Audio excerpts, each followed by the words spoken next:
अस्सलाम वालेकुम नाज़रीन, एक नए व्लॉग के साथ आपकी खिदमत में हाजिर है। नाज़रीन, हम इस वक्त मौजूद हैं सुप्रीम कोर्ट ऑफ पाकिस्तान में, जहां पर समाअत हुई है। लगभग 2 घंटों पर मुश्तमिल आज की अदालती कार्रवाई है। जो इलेक्शन कमीशन है उसकी नज़रसानी दरख्वास्त पर आज एक मरतबा फिर जो वकील हैं इलेक्शन कमीशन के सजील सवाती, उन्होंने अपने दलाइल दिए और समाअत के आगाज पर ही चीफ जस्टिस ने उनको स्नब करते हुए कहा कि भारतीय सुप्रीम कोर्ट के फैसले पर आपने काफी ज्यादा वक्त सर्व कर दिया है, जाया कर दिया है, आपका असल नुक्ता क्या है। जिस पर उन्होंने सुप्रीम कोर्ट रूल्स के जो आईनी इख्तियारात को कम करने के हवाले से बात है वो उठाई और उसके ऊपर जस्टिस मुनीब अख्तर ने एक दिलचस्प बात कही। उन्होंने कहा कि अगर आपकी दलील को मान ले तो सुप्रीम कोर्ट रूल्स अमली तौर पर कलअदम हो जाएंगे। उसके बाद चीफ जस्टिस ऑफ पाकिस्तान की जानिब से भी कुछ अहम ऑब्जर्वेशन आई। आज जस्टिस एजाजुल एहसन और जस्टिस मुनीब अख्तर ने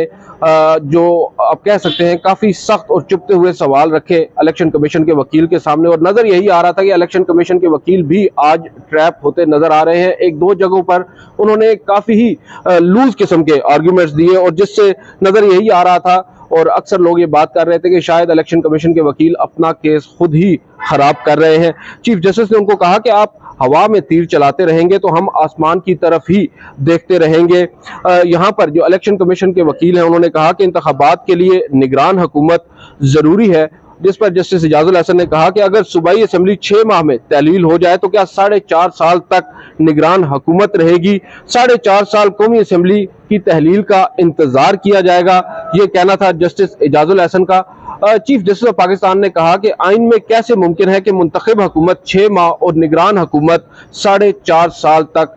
जो है वो इक्तदार में रहे। जस्टिस एजाजुल हसन ने कहा कि 90 दिन के अंदर जो है वो आइन में जो 90 दिन की मोहलत है उसमें उसके हवाले से आइन वाज़ेह तौर पर कह चुका है। आइन में ये कहाँ लिखा है कि इस दौरानिये को बढ़ाया जा सकता है। यहाँ पर चीफ जस्टिस ऑफ पाकिस्तान ने कुर्बानियों की बात की। उन्होंने कहा कि हमने कुर्बानियां दी हैं, अब बतौर कौम यहाँ पर वो बात कर रहे हैं कि 3 दफा कुर्बानी दे चुके हैं और अब अवामुन नास को फैसला करने देना चाहिए। आज की जो समाअत हुई है उसमें अगर आप ये समझें कि जो इलेक्शन कमीशन के वकील हैं उन्होंने कुछ अपने पॉइंट्स को जस्टिफाई करने के लिए कुछ ऐसे पॉइंट्स रेज किए जिससे बजाय नजर ये आ रहा है कि उनका अपना केस ही इसमें कमजोर पड़ रहा है, और जो अदालती ऑब्जर्वेशंस है उससे नजर ये आ रहा है कि अदालत भी उनके उन नुकात से या उन दलाइल से अभी तक कन्विंस नजर नहीं आई। दूसरी जानिब ये एक दिलचस्प पहलू है कि अभी तक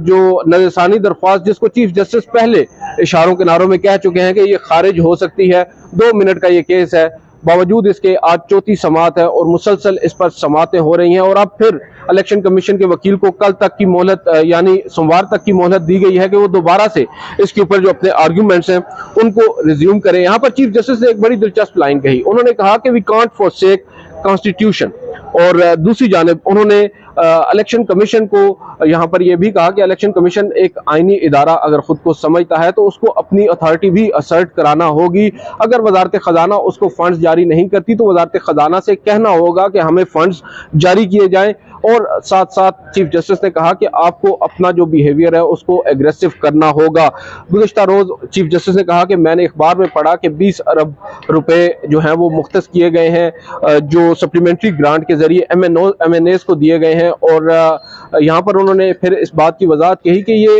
एक अच्छी बात है कि डेवलपमेंट के लिए ये फंड्स जारी किए गए हैं, आम शहरियों को इसका फायदा पहुंचेगा। मगर साथ ही उन्होंने कहा कि आपको अपनी जो कैपेसिटी बिल्डिंग है एज एन इलेक्शन कमीशन वो करना होगी और असर्टिव होना होगा। फिर उन्होंने यहाँ पर कहा कि आपकी जानिब से जो डिमांड्स की जाती हैं वो भी कुछ ज़्यादा मुनासिब नहीं है। 4.5 लाख की आपने जो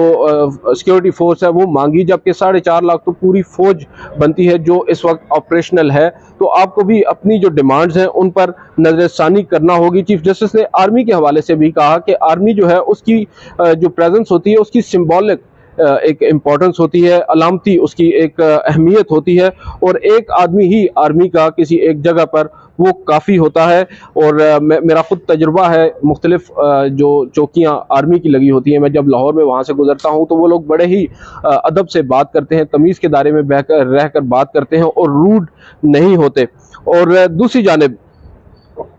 उन्होंने इलेक्शन कमीशन पर बार बार इस बात पर जोर दिया कि आपको जो अपनी अथॉरिटी है उसको मनवाने के लिए एग्रेसिव होना होगा। जो आपके साथ ताउन नहीं करता उनके हवाले से आपको भी सख्त मौक़िफ़ अपनाना होगा।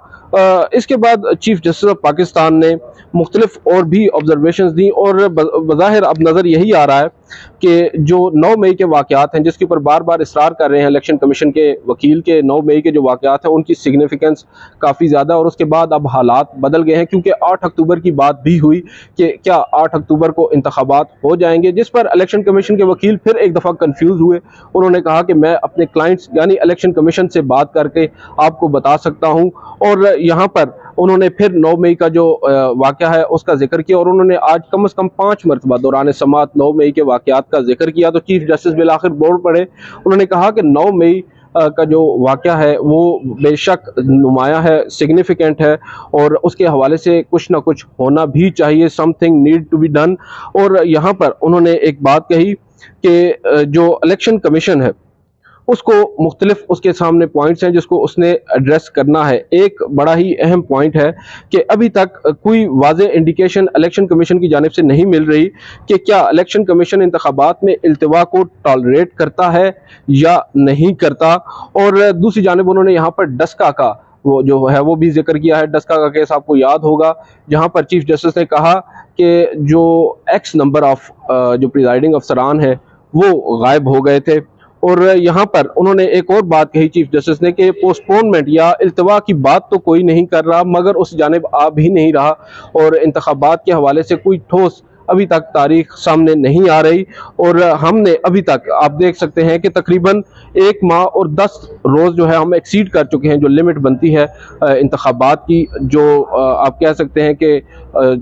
14 अप्रैल तारीख थी, और उसके बाद आप देख लें कि अब 1 माह और 10 रोज़ उससे ऊपर गुजर चुके हैं, लेकिन इंतखाबात नहीं हुए। बेशक कुछ संजीदा नोयत के वाक़यात भी इस दौरान रोनुमा हुए हैं, मगर हमने ओवरऑल देखना है सिचुएशन को कि अब मामला मज़ीद कितना लटकाया जा सकता है। आज की जो ओवरऑल समाअत है,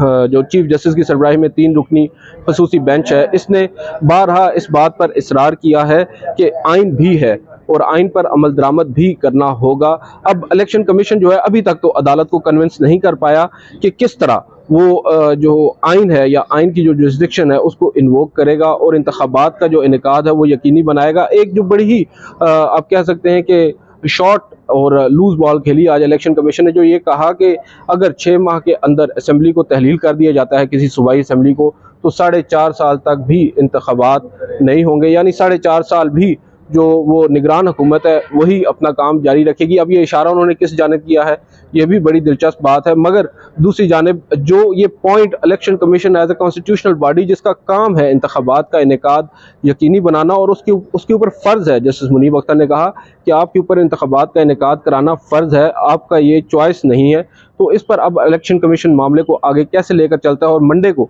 अब क्या दलाइल आते हैं और क्या मजीद आर्ग्यूमेंट्स आते हैं ये आपको बताएंगे। आज की इस वीडियो से इतना ही, इजाज़त दीजिए, अल्लाह हाफ़िज़।